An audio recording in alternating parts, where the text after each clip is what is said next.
நாங்க முதல் ஓடிஐல எல்லாத்தையுமே பெர்ஃபெக்ட்டா பிளான் பண்ணியும் ஒரு பிளேயர் எல்லாத்தையுமே சதச்சிட்டாருன்னு கைல் ஜெமிசன் தெரிவிச்சிருந்தாரு. யார்ப்பா அந்த பிளேயரு? ஹர்ஷித் ராணாவா?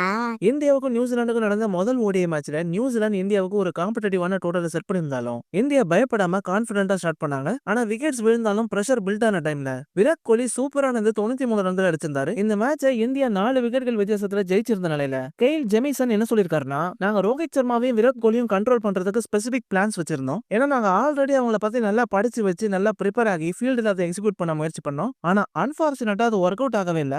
எந்த ஒரு விஷயத்தையும் ஒழுங்கா பிளான் பண்ணணும். சரியா பிளான் பண்ணலனா இப்படித்தான். அதுலயும் கோலியை பத்தி என்ன சொல்லிருக்காருன்னா, கோலியோட பெஸ்ட் வெர்ஷன் தான் இதுவான்னு எங்களால ஜட்ஜ் பண்ணவே முடியல. ஆனா ஒரு விஷயத்த கிளியரா சொல்றேன், கோலி இந்த மாதிரி ஹையஸ்ட் லெவல்ல ரொம்ப காலமா விளையாடிக்கிட்டே இருக்காரு. சோ கோலியை ஃபேஸ் பண்ணும்போது நம்மளும் எப்பவுமே பெஸ்டா இருக்கணும். ஆனா நம்ம என்னதான் பெஸ்டா போலிங் போட்டாலும் கோலி அதுலயும் ஒரு வழியை கண்டுபிடிச்சு சூப்பரா விளையாடிடுவாரு. என்னப்பா இவரு சிறுத்தை சிவா படத்துல வர வில்ல மாதிரி ஹீரோவை புகழ்ந்துட்டே இருக்காரு? அது ஏன்னா ஜெமிசனை பொறுத்த வரைக்கும் விராட் கோலி ஒரு டிஃபரெண்ட் லெவலான பிளேயர். ஏன்னா சில சமயம் நம்ம என்னதான் சூப்பரா பிளான் போட்டாலும் கிரேட் பிளேயர்ஸை நம்ம கண்ட்ரோல் பண்ணவே முடியாது. இதனால கோலி மாதிரியான பிளேயர்ஸை நம்ம சந்தோஷத்தோட தான் பார்க்கணும். அவங்க கூட நம்ம கம்பீட் பண்ண முடியாது. அதுலயே அவர் மிடில் ஓவர்ஸ் ஆடின விதம் இருக்கு. அவர் ஃபேஸ பியூட்டிஃபுல்லா மேனேஜ் பண்ணது மட்டும் இல்லாம மேட்சை இந்தியாவுக்கு பர்ஃபெக்ட்டா செட் பண்ணி கொடுத்துட்டாரு. அவரோட காம் பிரசன்ஸும் பிரஷரான சிச்சுவேஷன்ஸ்ல கண்ட்ரோல் பண்ண விதமும் தான் இந்தியாவை ஜெயிக்க வச்சிருக்கு. குறிப்பா நியூசிலாந்தோட யங் பிளேயர்ஸ் இப்பதான் இவ்வளவு பெரிய இந்தியன் கிரௌட்ஸை பாக்குறாங்க. அவங்களோட நாய்ஸும் பேஷனும் அதுலயும் விராட் கோலி ரோஹித் சர்மாக்கு அவங்க கொடுக்குற வரவேற்பும் மேட்ச் பண்ணவே முடியாது. என்ன பொறுத்த வரைக்கும் நான் ஷேன் பான், கிளென் மக்ராத், பிரெட்லியை பார்த்து தான் வளர்ந்தேன். கூடவே Dale Steyn, Pat Cummins, Josh Hazlewood, Jasprit Bumrah, Kagiso Rabada மாதிரியான பிளேயர்ஸை பார்த்து நான் இன்னும் இம்ப்ரூவ் பண்ணிக்கிட்டேன். சோ கோலிக்கு எதிராக கம்பீட் பண்றது அவ்வளவு சாதாரணமான காரியம் இல்லைன்னு ஜெமிசன் தெரிவிச்சிருந்தாரு. மதுர வீரன் தானே